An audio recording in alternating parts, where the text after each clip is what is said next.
Hello. I will start with a general question. Can we say that the world is less safe for Jews at this point of time? You all have microphones? We're supposed to have microphones. This is mine. So I'm happy to start. Yeah. So I think it's very, very safe to say that this is the worst time for Jews in the world since the Holocaust. The rise in anti-Semitism, we're seeing things we've never seen before. This is the first time in the history of Israel that the National Security Bureau issued a travel warning to every single country in the world. If you don't have to go abroad, Israelis were told to stay home. So I think that 100%, and it's a horrible tragedy. Things that we never thought we would see. And, you know, I just read yesterday in the New York Times about the genocide that's going on in Sudan, or what's going on in Ukraine. And you don't see people lighting themselves on fire in front of the Sudan embassy in Washington. So I think we have to understand, as General Etzgari said, there's a couple of battlegrounds here. And one of the battlegrounds is what's going on in Jewish communities around the world. And it has to be on the agenda of the government of Israel, of Jewish organizations, of all of us. Because life for Jews outside of Israel is the worst since the Holocaust. Wow. Daniel? I'd have to agree. I think that as I look back over not only my professional life, but before that, in the aftermath of the Holocaust and the aftermath of World War II, I watched as decade and decade passed in the Jewish community, which faced great discrimination, and here I'll talk about the United States only, great discrimination in admittance to colleges and universities. You couldn't get jobs in certain fields and in certain endeavors. You couldn't buy property in certain neighborhoods. And little by little over time, we were able to make progress. Actors and actresses started to use their real names, real Jewish names, instead of using pseudonyms. And then 10 years ago, more or less, we started to hit, maybe a little bit more, a brick wall, the BDS movement, other kinds of activity on behalf of the pro-Palestinian community, and then, of course, October 7th. I don't think I've ever seen a time and a situation like we have today, because it's a perfect storm. It's on the university campus. It's outside your door. If you're, for example, the protests and demonstrations in front of New York City hospitals several weeks ago, the protests being not because there were research agreements between these hospitals and the state of Israel, but because there were Jewish donors. And so everywhere you look, the media, the politicization of anti-Semitism in the political sphere, I'd like to talk about that later. I think all of this makes for a perfect storm of a very difficult moment in Jewish history. Yeah. Valeria, what are the main indicators for this increase in anti-Semitism? Yes, so I've been involved with working on college campuses for over a decade now, since Students Supporting Israel started. Now, I will say that SJP, the leading force to promote the anti-Semitism on campuses and anti-Zionism propaganda on campuses, they've been around for about 20 years. They started in the early 2000s, actually. So for those who've been following closely college campuses, things like Israel is committing genocide or Israel is a settler colonial state, it's something that we've been hearing for a long time. Mm-hmm. However, after October 7th, everything broke loose, and you will see people on campuses, young students who outright support Hamas, you know, without shame. You see, I'm sure many of you saw the testimony of the Ivy League heads in front of Congress. It was shameful to watch that it infiltrated even university heads of Ivy League schools. Now we have thousands of activists on college campuses, and it's always been a challenge, but since October 7th, there's definitely more attacks on Jewish students, especially Zionist students who are vocal about their support to Israel, some physical threats. It's been a big challenge, yes. Yeah. Gary. Firstly, I want to make a basic point. We're talking about anti-Semitism. The correct term is Jew hatred. We need to call things out for what they actually are, and we must not beat about the bush. We've seen tremendous levels of rise in Jew hatred in the United Kingdom since the 7th of October. We all have to put up with marches of nearly 300,000 people going through central London every Saturday demonstrating their hatred for Jews. And by the way, it's hatred for Jews, not being pro-Palestinian. If they were pro-Palestinian, they would have demonstrated against Bashar Assad of Syria when he was massacring large numbers of Palestinians a few years ago. No, it is Jew hatred. And we're seeing it go beyond that, apart from the fact that our population is largely very fearful and indeed in some cases even terrified. We're witnessing this Jew hatred fester into different areas of life, into education, into universities. We're all horrified by the stories from across the Atlantic Ocean where those three the three presidents of Harvard, Penn, and Cornell couldn't actually define properly what was meant by Jew hatred. And we have similar situations happening here in the UK.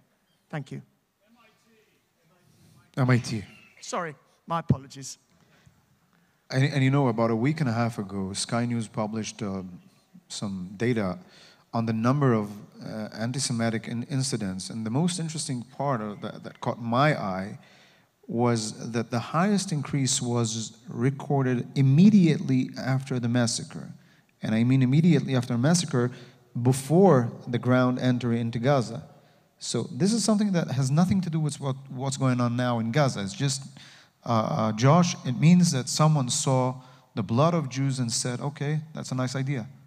Well, when we look at threats against Jewish communities abroad, you have a number of threats. You have global jihad, ISIS, and Al-Qaeda, examples including the terrorist attacks at Hyper Kasher and the Jewish Museum in Brussels, and the attack on the synagogue in Copenhagen in 2015, both done by ISIS or Al-Qaeda.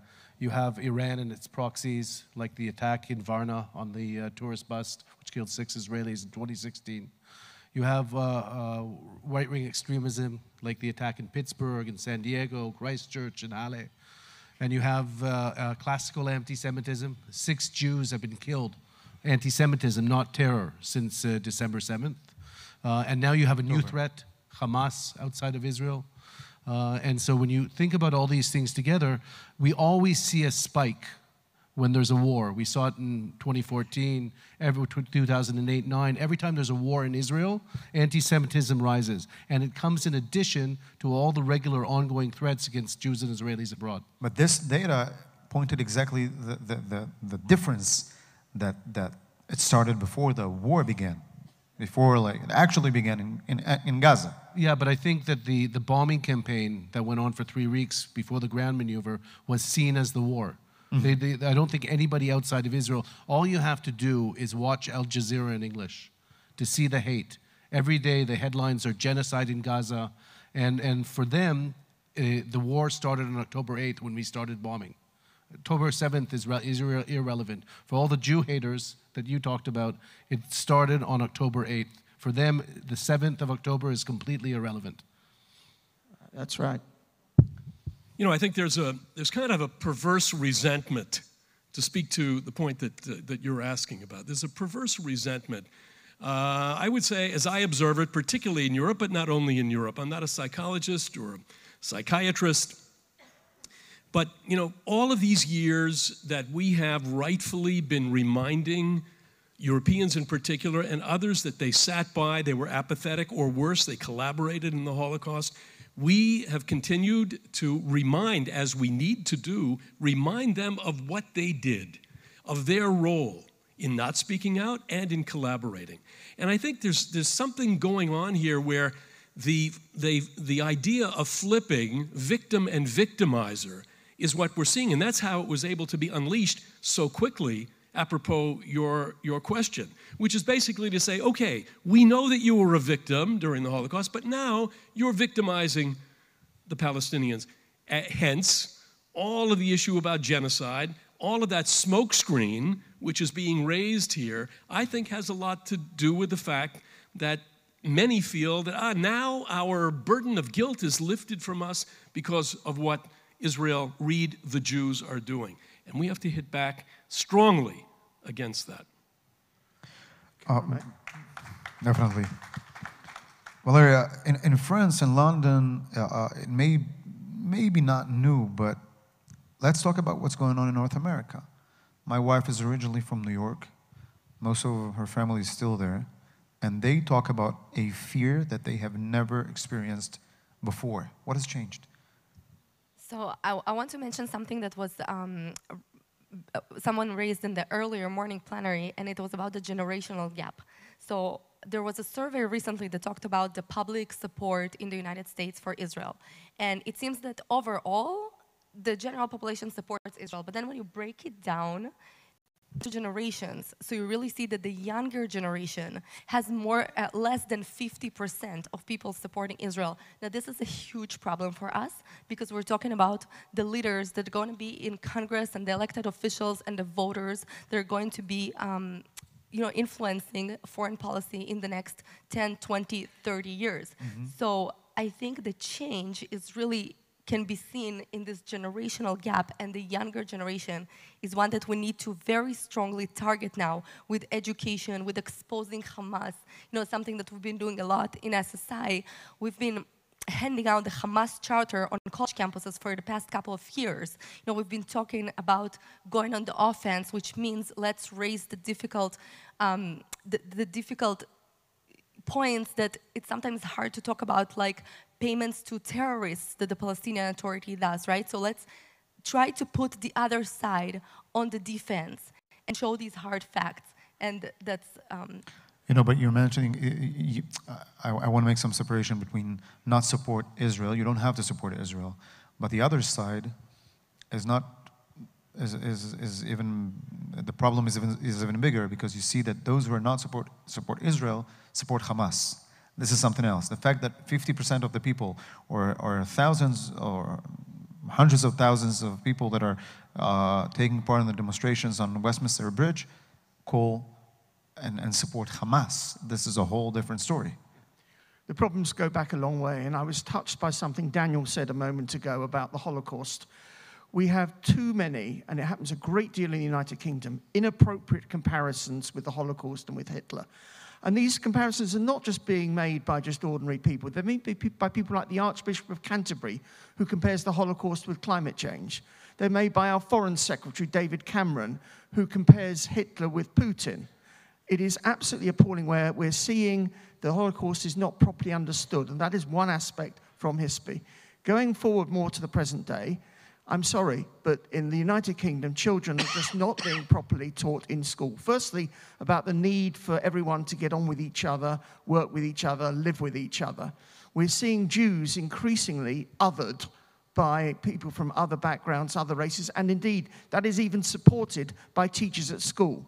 And this is the basis behind what you've just said, the basis of the problem, that the problem begins in school, and that is why it is the younger generations that are literally have been infected by the virus of Jew hatred, and that is where we have to address our attentions. Jerry mentioned before the academy, Josh, which actually turned a freedom of speech into freedom of hate Jews or Israelis. And the most disturbing part is that it's not only about students, but as we saw in Harvard, for an example, you see that it comes from the head. What can we do with that? So I think that one of the great tools that we have are legislative tools. And even in places like America, where free speech is holy, we've been able to, through collective movements of the Jewish collective and friendly legislatures, to make BDS out of the law in different states in the United States. We've been encouraging as many countries as possible to develop the IRA definition of anti-Semitism, which includes anti-Zionism as anti-Semitism. We need as many state legislatures, as many countries to adopt IRA, because that provides the base. It makes it clear to everybody what wasn't clear to the presidents of the universities, that anti-Zionism and anti-Israel is classic anti-Semitism.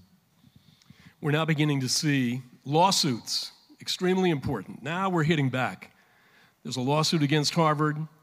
There's a lawsuit, I think, in Berkeley and others, based on the fact that Jewish students are not being protected under Title VI of the Civil Rights Act. So you're right. It starts at the top, and we saw that in the testimony of the three presidents. But I just want to add one thing to what was just said before. It also starts at the top in the political elites. The president of Brazil, can you imagine, one of the largest countries in the world, says the other day that what Israel is doing in Gaza is exactly what Hitler did to the Jews. Or the Prime Minister of Ireland, mentioned in an earlier program, said in the first few days after October 7th that Israel has the right to defend itself, but what we're seeing, he said, is not self-defense, it is revenge. And then the Prime Minister of Belgium talks about disproportionality. So we could go country by country by country, not to mention the President of Chile, the President of Colombia, and a whole range of others. Not to mention others, including members of Congress in my own country. So at the top, we expect more. We don't necessarily expect that people are going to love the state of Israel in every particular case, but this kind of recklessness feeds the beast, and it feeds those who have more nefarious aims, perhaps, than these university presidents or even these prime ministers actually have. Valeria, the famous song, "If you tolerate this, your children will be next." How can we convince our friends that if they will be tolerant to what's going on here now, they will meet it eventually in their own countries? So I'll have to say that one thing that we're doing with our work on college campuses, right, is to reach out outside of the Jewish community, because the message about supporting Israel should not stay within the Jewish spaces, should not stay within, preaching to the choir. We need to reach out, make coalitions with different student groups, student organizations. We do have partners, and I can, maybe not right now for the sake of time, but I can name many examples from college campuses where our student groups actually allied with non-Jewish students who supported Israel. This is very important. By the way, I just want to very quickly address the issue of the heads of the universities, and just to say, don't underestimate community pressure on organizations, because we had numerous campaigns where we mobilized the community to email the universities, and we have parents who said, if this is not going to change the situation, we're going to withdraw our kids' applications. Or donors who said, we're going to withdraw funds, and Jewish donors are supporting universities with a lot of money. So there's a lot of space also for community pressure on heads of universities. Yeah. Can I add to that? Of course. There is the old saying, first the Saturday people, then the Sunday people. And many of the more aware people who are acting in the Christian community, supporting Israel and supporting Jewish people, are well aware of that saying. I'm going to say something that may surprise you a little bit. I have discovered since the 7th of October that we do have new friends, and some of the older friends we thought we had, we don't have. Unfortunately, one of the unpleasant secrets in the United Kingdom is that our Jewish community is not united. It's nowhere near, it's better than it was, but it's nowhere near as united as it should be. We do far better with working with some of the Christian groups to achieve our objectives in fighting anti-Semitism and taking the authorities on than we sometimes do with Jewish groups. Josh, the panel discussion is moving forward. So let's try to move forward. What can we do better to make, first of all, the Jewish communities around the world to feel safer than they feel now? So if Jews don't feel safe to send their kids to a Jewish school or go to synagogue or to wear a kippah or a Magen David Adom, there won't be Jewish life in the long run. And that's why it's so important, alongside everything else we're doing for Jewish communities, to be secure and feel secure. And 12 years ago, the first terrorist attack by a world jihad, by Al-Qaeda, against the Jewish community in Europe was in Toulouse, in the Otzara Torah, a school where a terrorist from ISIS walked in and killed the principal and 3 children. Following this, the government of Israel reached out to the Jewish Agency and asked for us to set up a security fund to help Jewish communities around the world. And to date, this fund has allocated almost 100 million shekels to over 900 facilities in 45 countries to allow Jewish communities to use the money to make their communities and their facilities a better place. And I'd like to show something on the screen and just tell the story, if we can see the video, of Halle. Halle is a small town in Eastern Germany with about 500 Jews. And this is Yom Kippur 3 years ago. This is the entrance to the synagogue in Halle. And this is the terrorist. You can see him up in the top. He's just shot a German citizen, not a Jew. And he's going to spend about 10 minutes trying to break into the synagogue. This is being filmed on cameras that the Jewish Agency Security Fund put in. And he's going to go over now and try and break in. All the 51 people in Yom Kippur who are praying are watching this on the video cameras. And this terrorist spent 10 minutes using with his rifle, shooting at the door, trying to get in. And because our security officers from the Security Fund visited the synagogue in 2016 and reinforced the door and put in a double door entry, the terrorist was not able to get in. He later killed 2 Germans. He's now in jail. We also have his GoPro filmage. But by the assistance we gave, the lives of these 51 Jews were spared. Wow. Daniel, I want to ask you, and we need to put it on the table very gently, and I think that we have to, but we have to talk about it. The fact that the Muslim communities are growing up in the whole Western world, how can we create some paths to the not radical sides, understanding or convincing them that Israel is not the problem, and that there is a way to create the communication, the connections between Jewish community and Muslims community? No, there are efforts and have been efforts going on for many years between the Jewish community, representatives of the Jewish community who work in interreligious affairs, and those leaders of Muslim communities. I'm talking now about the United States. And there has been dialogue. There are joint projects. There's one project, I've forgotten what part of the country it is, of Muslim women and Jewish women who work together. They come and they bake together and they sit at the table and they talk. Those kinds of local activities are taking place. But honestly, I think now with the temperature where it is, which has become very politicized. Mm-hmm. I mean, you've read about Michigan right now and how Michigan has become a battleground. We call it a battleground state for political reasons, not because necessarily of the Israeli-Palestinian issue.